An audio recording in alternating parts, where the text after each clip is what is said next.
Alright, what is going on, guys? So, I guess that's as good as it's gonna get.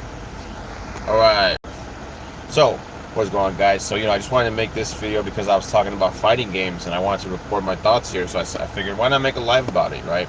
So anyway, going back to, fighting games, it's really crazy, man, because, especially 2D games nowadays, like Mortal Kombat and Street Fighter, it's really limited. It's really limited, and it's so easy to break that type of game. It's really easy to break that game because ultimately all you have to do is throw stuff around the screen. So if you have a character with a lot of projectiles, it's easy to crowd up the screen, right? All you're really doing is crowding up that space of screen, so the other person is scared to move in that direction, and they have to figure a way around it, counter it, throw something of their own, right? And it's because of this 2D limit that the game can become very frustrating for one person, and it can become maniacally fun for the other person, right? And if you're a spammer and you like to throw things and abuse because these developers allow you to, because they allow you to throw a bunch of fireballs or Hadoukens within a few seconds, one after another in succession, then that's not really the player's fault for being able to throw those inputs in there as fast as he can.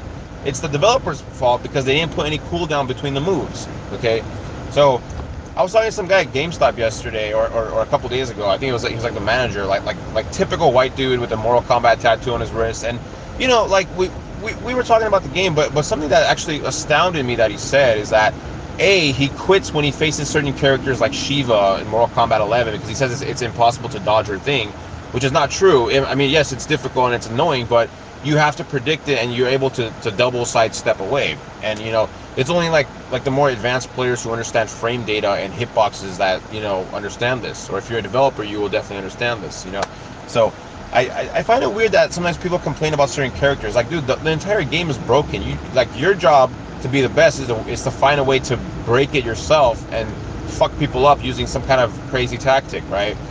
So yeah, it's really crazy. I don't know. And he's saying that he shows respect to the players by not spamming. That's really weird, bro. I've never heard that in my life. I have never come across a player who deliberately does not use projectiles. I've done that myself. If you want to show mercy, sure, but otherwise, if you're playing against some douchebag fucking spamming broken ass moves, you better come up with your own broken ass moves to counter that, because you're not always even gonna have time to close the gap and try close combat. And let's say you do land a combo and he gets away and he just starts throwing shit at you again. It's going to be very hard by the time you try to reach him again. Your health bar is going to be down. You're going to be taking a lot of chip damage. And that's what people forget. It's bro, chip damage is still a thing. It's a big thing. You can't just sit there and block and be okay and you're going to be comfortable as long as you want. A, there's a timer. But B, more importantly, you get fucking chip damage. And you can die from chip damage. I've killed people many times with it, So it's if I use RoboCop in Mortal Kombat 11, I'm spamming his low pistol and then throwing a rocket.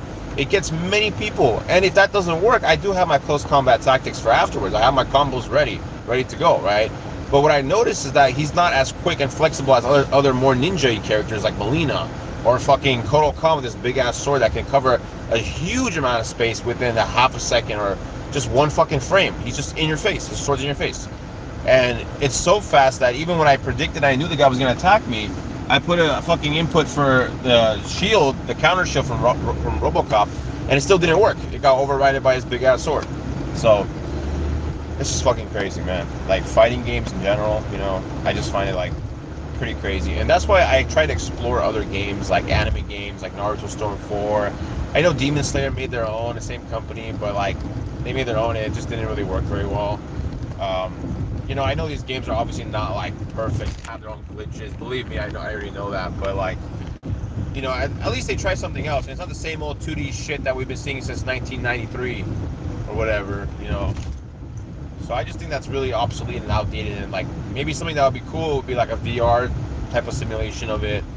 I'm definitely gonna come out with my own invention to revolutionize fighting games. I'm not gonna expose it here because someone will steal my idea.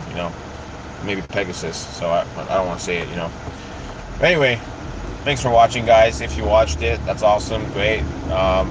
Give me a like or a comment, or neither.